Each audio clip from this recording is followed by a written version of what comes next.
Kemudian pertama kali setelah Al-Fatihah surat Al-Baqarah Alif Lam Mim. Alam Nasrah dengan Alif Lam Mim itu hurufnya sama, Alif Lam Mim. Alam, kenapa ini dibaca alam, ini menjadi Alif Lam Mim, kan gitu ya. Unik Al-Quran, ada ayat yang isinya adalah nama-nama huruf.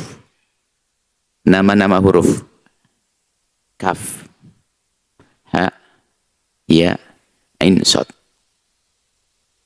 Dan cara bacanya ini termasuk ijaz, termasuk keunikan Al-Quran yang meruntuhkan para pakar-pakar atau pujangga-pujangga adalah termasuk diantaranya ada hal-hal yang semacam ini.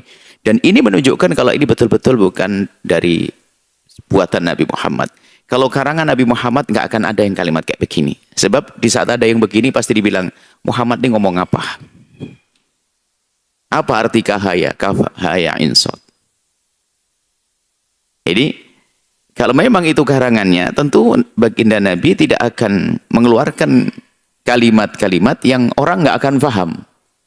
Sebab kalau orang mengeluarkan kalimat sesuatu yang tidak bisa dipahami, tentu akan dikatakan bahwa ini ngelantur.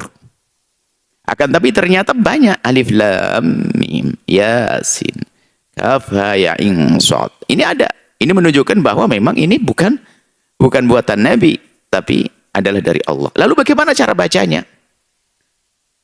Orang Arab pun tidak semua orang Arab bisa membaca loh ya. Coba kita pernah melihat ayat yang selama ini Anda hafal. Alam nashrah laka sadrak. Alam nashrah. Kemudian pertama kali setelah Al-Fatihah surat Al-Baqarah Alif Lam Mim. Alam nashrah dengan Alif Lam Mim itu hurufnya sama, Alif Lam Mim. Alam, kenapa ini dibaca alam, ini menjadi Alif Lam Mim, kan gitu ya. Ini adalah harus dari guru.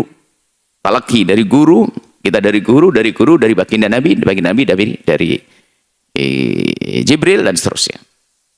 Dari Allah Subhanahu wa taala. Coba kalau tidak pakai guru, gimana bacanya? Alama, ali, atau bagaimana? Dan tidak ada beda hurufnya Alif Lam Mim dengan alam. Tidak ada beda. Alam. Alif Lam Mim dengan alam sama. Alif Lam Mim nasrah laka, gitu. Nggak bisa. Alif Lam Mim nasrah laka sadrak. Ini bisa saja, coba kalau ini Kaf Ha Ya Ain Shad, ini kalau nggak pakai guru bisa Ka Ya Shad, gitu. Ini maka ini harus pakai guru. Nah, gurunya siapa? Siapa yang ngajari begitu?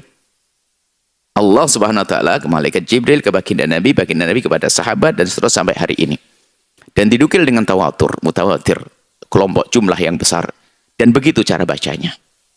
Ini menunjukkan bahwasanya ini adalah benar-benar wahyu dari Allah Subhanahu wa taala. Adapun Kaf Ha Ya Ain Shad adalah ada maknanya. Tidak ada di dalam Al-Quran lafaz yang tidak bermakna. Maknanya apa? Allah yang lebih tahu. Allah yang maha tahu. Allah yang maha tahu, karena tidak mungkin Allah menurunkan sesuatu yang tidak ada maknanya, tidak ada artinya. Jadi kalau lafaz di dalam Al-Quran yang kita tidak faham bukan berarti tidak ada maknanya.